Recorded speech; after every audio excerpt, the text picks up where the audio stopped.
Assalamualaikum warahmatullahi wabarakatuh. Selamat datang kembali. Kali ini kita akan langsung menyelami sebuah dokumen penting nih. Mungkin relevan banget buat rencana finansial Anda ke depan, apalagi kalau Anda mengutamakan prinsip syariah. Kita bakal bahas Fatwa DSN MUI nomor 164 tahun 2025. Betul sekali. Fatwa ini fokusnya spesifik ya ke penyelenggaraan manfaat pensiun berkala berdasarkan prinsip syariah, khususnya lagi dalam program pensiun iuran pasti atau PPIP. PPIP ya? Kedengarannya agak rumit mungkin ya, tapi intinya sih gimana caranya Anda bisa dapat uang pensiun rutin gitu, berkala. Bukan langsung semua, dari program yang iurannya udah Anda tentukan, dan pastinya sesuai syariah. Betul. Nah, misi kita di sini yaitu kita bedah bareng kerangka syariah yang disiapkan DSN MUI buat produk ini. Penting banget ini, karena ini kan soal keberlanjutan penghasilan Anda nanti pas udah nggak kerja. Tapi ya itu, harus tetap sesuai koridor syariah. Kita lihat deh, kenapa fatwa ini perlu, apa aja pertimbangannya, terus gimana mekanismenya. Yuk, kita mulai aja. Oke, siap. Mari kita bongkar ya. Pertanyaan pertama nih. Kenapa DSN MUI merasa perlu banget gitu keluarin fatwa khusus buat ini? Buat manfaat pensiun berkala di skema PPIP. Bukannya udah ada produk pensiun syariah lain sebelumnya? Iya, pertanyaan bagus. Ada beberapa alasan mendasar sih. Pertama dari sisi aturan negara ya. Perundang-undangan kita itu memang udah memungkinkan lembaga keuangan, LK, buat bikin program pensiun yang dibayar berkala. Tujuannya kan baik ya, buat jamin ada pemasukan terus buat Anda pas pensiun. Jangka panjang ini mikirnya. Oke, jadi aturannya udah ada. Terus? Nah, kedua, ini nih kuncinya. DSN MUI itu memang udah punya fatwa sebelumnya, yang nomor 99 tahun 2015. Tapi, fatwa itu tuh spesifik banget buat anuitas syariah. Konteksnya juga beda. Itu buat program pensiun manfaat pasti, PPMP, yang biasanya dikelola sama dana pensiun pemberi kerja, DPPK. Oh, yang manfaatnya udah ditentuin di awal itu ya? Betul. Nah, skema yang kita bahas ini kan beda. Program pensiun iuran pasti, PPIP. Di sini kan iurannya yang ditentuin, hasilnya ya tergantung pengembangan dananya. Terus manfaat berkalanya ini dibayarkan sama LK lain, bukan DPPK, yang punya izin khusus. Nah, buat model yang ini, itu belum ada payung hukum syariahnya. Jadi ini kayak melengkapin puzzle gitu ya, ngisi kekosongan regulasi syariah. Khusus buat jenis pensiun yang iurannya kita tentuin sendiri, terus pengen diterima berkala lewat LK di luar kantor gitu ya. Sama enak ya, LK-nya tenang, pesertanya juga yakin gitu. Iya, betul. Biar ada pegangan yang kuat. Dasar syariahnya jelas. Oke, sekarang kita masuk ke bagian fundamentalnya nih. Landasan syariahnya apa aja? Kan nggak mungkin asal menetapkan ya, apalagi nih soal muamalah, soal uang. Wah iya, jelas gak asal. Pertimbangannya ini komprehensif banget. Landasannya diambil dari sumber-sumber utama hukum Islam. Ada Al-Quran jelas, ada hadis Nabi Muhammad SAW, bahkan merujuk juga ke ijma, itu kesepakatan ulama, sama kaidah fikih, prinsip-prinsip hukum Islam. Lengkap ya berarti? Ini menunjukkan keseriusan DSN MUI buat mastiin semuanya sesuai syariah. Oke, fondasinya kuat berarti. Bisa dijelasin garis besarnya aja? Prinsip utama apa aja sih yang ditekankan dari sumber-sumber tadi? Secara umum ya, dalil-dalil yang dipakai itu nekenin beberapa prinsip penting. Pertama, pentingnya perencanaan buat masa depan. Ini jelas banget di Al-Quran. Misalnya di surat Al-Hasyr ayat 18, kita disuruh perhatiin bekal buat hari esok. Terus ada juga kisah Nabi Yusuf di surat Yusuf ayat 47 yang ngajarin nyimpen hasil panen buat masa sulit. Itu kan pas banget ya analoginya buat nabung pensiun. Betul. Persiapan ya intinya. Iya. Kedua, ada juga penekanan soal prinsip kehati-hatian. Terus kesadaran kita sebagai manusia kan terbatas ya, sama siklus hidup juga. Ayat kayak di surat Luqman 34, itu ngingetin, cuma Allah yang tahu masa depan. Terus di surat Ar-Rum 54, digambarin fase hidup kita, dari lemah, kuat, terus lemah lagi. Jadi ya perlu persiapan selagi masih kuat kan? Masuk akal. Itu dari sisi motivasi dan filosofinya ya. Kalau aspek transaksinya gimana? Ini kan ada uang, ada pengelolaan, ada potensi untung rugi. Nah, ini dia aspek krusial ketiga. Transaksi itu harus adil, harus transparan, dan bebas dari yang haram. Al-Quran tegas banget soal ini. Ada larangan makan harta secara batil, kecuali lewat niaga yang saling ridho, itu di An-Nisa 29. Terus penghalalan jual beli dan pengharaman riba di Al-Baqarah 275. Bahkan ada larangan riba yang berlipat ganda di Ali Imran 130. Wah, jelas banget soal riba ya. Iya, ini jadi fondasi utama biar mekanisme pensiun ini bersih dari riba. Terus prinsip keempat, itu pentingnya memenuhi akad atau kontrak. Dan juga janji. Al-Quran nyuruh kita penuhi akad di Al-Maidah ayat 1. Terus ngingetin juga kalau janji itu bakal diminta pertanggungjawaban di Al-Isra ayat 34. Ini relevan banget kan sama perjanjian antara Anda nanti sama LK pengelola dana pensiunnya. Iya, iya. Saya lihat juga tadi disebut soal amanah ya. Mengingat kita kan nitipin dana nih ke pihak lain, ini pasti penting banget. Betul sekali. Itu prinsip kelima. Amanah dan profesionalisme dalam pengelolaan.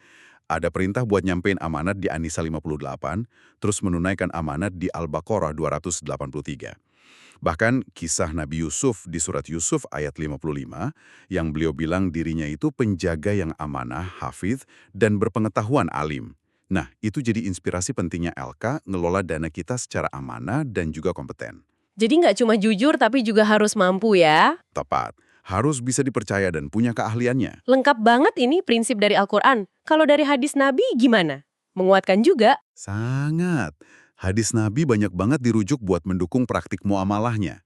Misalnya nih, kebolehan akad wakalah. Itu perwakilan atau agensi. Dan juga bolehnya nerima ujroh atau imbalan atas jasa perwakilan itu. Ada kisah sahabat, Urwah Al-Bariki, dikasih modal sama Nabi buat beli hewan kurban, malah bisa untung gitu kan transaksinya. Ada juga riwayat Umar bin Khattab yang dikasih imbalan pas ditugasin ngelola zakat. Nah, ini jadi dasar buat LK boleh terima fee sebagai pengelola dana Anda. Oh, jadi ada dasar ceritanya ya dari zaman Nabi? Iya. Selain itu, banyak juga hadis yang intinya mendorong perencanaan keuangan jangka panjang. Kayak anjuran buat investasikan harta biar produktif, nggak habis cuma buat zakat. Terus anjuran manfaatin masa muda, waktu luang, buat persiapan masa depan. Itu hadis 5 perkara yang terkenal itu kan? Bahkan Nabi sendiri pun praktiknya, beliau nyimpan persediaan makanan buat keluarga sampai setahun. Wow, setahun ya? Iya, semua ini kan sejalan banget sama gagasan nyiapin pensiun. Oke, jadi dari Quran dan hadis prinsip dasarnya udah jelas banget ya. Rencana, adil, anti riba, amanah, terus boleh pakai wakil dan ada imbalannya. Saya perhatiin juga tadi ada rujukan ke ijma ulama soal bolehnya wakalah. Sama kaidah fikih yang umum itu, ya asal muamalah itu boleh kecuali ada dalil larangan. Ini kayaknya ngasih ruang fleksibilitas ya. Tepat sekali. Kaidah fikih itu memang memberi ruang buat inovasi produk. Selama, yaitu tadi, nggak nabrak prinsip dasar syariah, kayak riba, terus gharar, Horor itu apa ya? ketidakjelasan ya. Iya, ketidakjelasan atau ketidakpastian yang berlebihan. Sama maisir, itu spekulasi atau judi. Nah, selama bebas dari itu, boleh.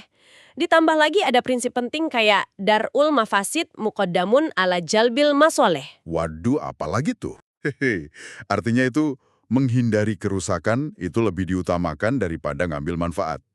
Ini penting dalam mengelola dana, jadi harus selalu utamain keamanan dan hati-hati. Nah, kombinasi semua ini jadilah landasan syariah yang kokoh tapi juga adaptif. Baik, baik. Paham sekarang latar belakang sama dasar syariahnya yang kayak prinsip ini.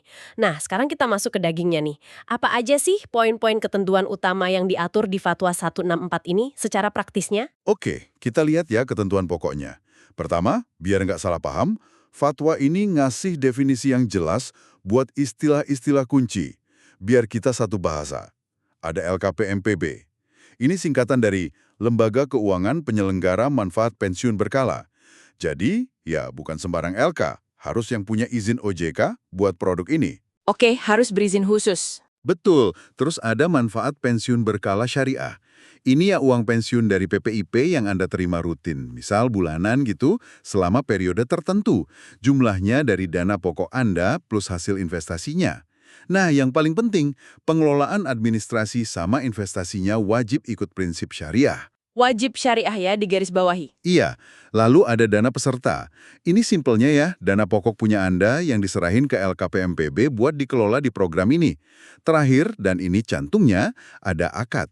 Hubungan hukum antara Anda sebagai peserta sama LKPMPB itu diikat sama akad yang namanya akad wakalah bi al-istismar. Wakalah bi'al istismar. Nah, ini ikilah kuncinya kayaknya. Bisa dijelasin dikit nggak artinya apa sebelum kita bedah lagi? Tuh, wakalah itu kan artinya perwakilan ya, atau ngasih kuasa. Istismar itu artinya investasi pengembangan harta. Jadi, wakalah bi'al istismar itu sederhananya akad di mana Anda sebagai pemilik dana ngasih kuasa atau mandat ke LKPMPB sebagai pihak yang ahli nih buat jadi wakil Anda dalam ngelola dan nginvestasiin dana pensiun Anda itu. Tujuannya ya biar dapat hasil atau manfaat. Oke, jadi saya kayak nunjuk LK jadi manajer investasi dana pensiun saya ya. Terus dalam akad ini, posisi sama peran masing-masing gimana? Benar, analoginya gitu. Nah, dalam akad ini, Anda, peserta, itu posisinya sebagai muwakil yang ngasih kuasa. LKPMPB posisinya wakil yang nerima kuasa buat ngejalanin tugas pengelolaan administrasi dan investasi dana Anda sesuai tujuan akad tadi. Nah, karena LKPMPB ini dapat imbalan atas jasanya, akad ini lebih spesifik lagi masuk kategori wakalah bil ujroh.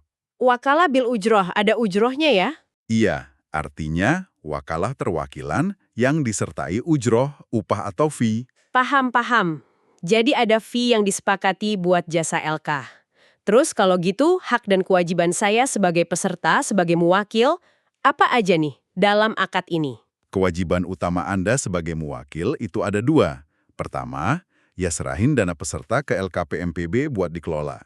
Kedua, bayar ujroh atau fee ke LKPMPB sesuai kesepakatan di awal. Nah, hak Anda juga jelas dan penting banget. Anda berhak dapat info yang transparan. Dana Anda dikelola gimana, diinvestasiin kemana aja, hasilnya gimana. Dan tentunya, hak paling utama yang nerima manfaat pensiun berkala syariah itu, sesuai jadwal dan perhitungan yang udah disepakati di akad. Oke, kewajiban saya serahin dana, bayar fee. Hak saya dapat info dan manfaat pensiun. Cukup jelas. Sekarang dari sisi LKPMPB sebagai wakil, apa kewajiban dan hak mereka? Kewajiban LKPMPB sebagai wakil juga jelas. Mereka wajib nerima dana Anda, kelola administrasinya dengan benar, dan yang paling penting, investasikan dana peserta itu. Nah, disinilah penekanan syariahnya kuat banget. Investasi wajib dilakukan sesuai prinsip syariah, dan juga kesepakatan sama Anda, misal soal profil risiko. Nggak boleh sembarangan investasi berarti ya? Oh jelas, nggak boleh. Nggak boleh investasi di instrumen yang haram. Mereka juga wajib kasih laporan berkala. Saldo dana Anda berapa, kinerja investasinya gimana, rincian pengelolaannya. Dan terakhir, ya wajib bayarin manfaat pensiun berkala syariah ke Anda tepat waktu sesuai kesepakatan. Soal kewajiban investasi syariah ini penting banget nih. Berarti LK harus punya mekanisme internal dong ya? Mungkin kayak Dewan Pengawas Syariah, DPS gitu.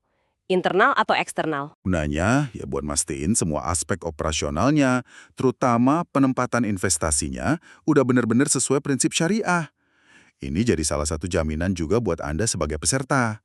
Nah kalau haknya, ya LKPPB berhak nerima ujrah atau fee yang udah disepakati dari Anda sebagai imbalan jasa mereka. Oke. Ini makin jelas gambaran operasionalnya ya. Selain soal akad dan peran para pihak ini, ada ketentuan khusus lain nggak yang diatur fatwa ini? Misalnya, buat kondisi yang nggak terduga, kayak kalau amit-amit pesertanya meninggal gitu. Ya, fatwa ini juga udah antisipasi kondisi itu. Diatur di situ kalau peserta meninggal dunia sebelum jangka waktu pembayaran manfaat pensiunnya selesai. Misalnya nih, disepakati dibayar 15 tahun. Tapi peserta meninggal di tahun ke-10. Nah, sisa dana peserta yang belum dibayar, plus hasil investasinya sampai saat itu jadi hak penerima manfaat yang udah ditunjuk sama peserta. Bisa suami atau istri, bisa ahli waris sesuai hukum waris Islam, atau pihak lain yang memang udah Anda daftarin di awal. Jadi nggak hilang gitu aja ya dananya? Enggak dong, mekanisme penyerahannya juga harus jelas diatur di akad, atau ya ikut aturan perundang-undangan yang berlaku. Bagus ini ada kepastian buat keluarga atau yang ditunjuk ya. Satu lagi nih yang penting di tiap perjanjian. Gimana kalau ada sengketa atau perselisihan antara saya sebagai peserta sama LKPMPB? Nah, fatwa ini juga ngarahin jalur penyelesaian sengketanya. Harus sesuai prinsip syariah dan hukum positif kita. Langkah pertama yang wajib ditempuh itu musyawarah buat mufakat. Jadi, ngobrol dulu baik-baik, cari jalan damai. Diutamakan kekeluargaan dulu ya? Betul. Tapi kalau musyawarah ini buntu, nggak ketemu kesepakatan, nah sengketa bisa diajukan ke lembaga penyelesaian sengketa syariah yang diakui. Contohnya, Basharnas MUI, Badan Arbitrase Syariah Nasional. Atau bisa juga lewat pengadilan agama. Kan mereka punya kewenangan buat sengketa ekonomi syariah. Oke, jadi alur penyelesaiannya juga udah diatur. Jadi nih, kalau boleh saya rangkum ya dari diskusi kita, Fatwa DSN MUI nomor 164 ini tuh kayak ngasih lampu hijau plus panduan syariah yang jelas. Buat Anda yang mau rencanain pensiun lewat skema iuran pasti PPIP dan pengen manfaatnya diterima berkala, nggak diambil sekaligus, mesin utamanya pakai akad wakalah bi'al istismar. Lewat akad ini, Anda secara sah nunjuk LK sebagai wakil buat ngelola dan investasiin dana pensiun Anda secara syariah. Imbalannya, LK dapat fee atau ujroh, begitu ya? Persis sekali. Intinya itu, ngasih pilihan yang lebih luas buat masyarakat muslim kita dalam merencanakan pensiun. Dengan fatwa ini, sekarang ada opsi nerima manfaat pensiun PPIP secara berkala, yang nggak cuma aman secara finansial, kan diawasi OJK juga ya, tunduk hukum negara, tapi juga ngasih ketenangan batin, karena udah dipastiin sesuai prinsip syariah. Terutama yaitu, bebas dari riba, garar, maisir, dan dikelola dengan amanah. Ini jelas perkembangan bagus ya di industri keuangan syariah kita. Nah, sebagai penutup nih, mungkin ini bisa jadi bahan pemikiran buat Anda semua yang menyimak. Dengan makin lengkapnya infrastruktur, makin banyak pilihan produk keuangan syariah kayak gini yang memungkinkan kita merencanakan jangka panjang sesuai nilai-nilai kita, tantangan berikutnya mungkin bukan lagi soal ada nggak produknya, tapi gimana kita sebagai individu bisa lebih proaktif, lebih disiplin, lebih cerdas lagi dalam merancang peta jalan finansial kita sendiri. Biar masa depan itu nggak cuma aman, tapi juga benar-benar selaras sama prinsip hidup kita. Gimana tuh? Sesuatu buat direnungkan bersama ya? Betul, refleksi yang bagus. Oke, terima kasih banyak sudah menyimak pembahasan kita kali ini soal Fatwa DSN MUI nomor 164. Semoga mencerahkan dan ada manfaatnya buat Anda ya.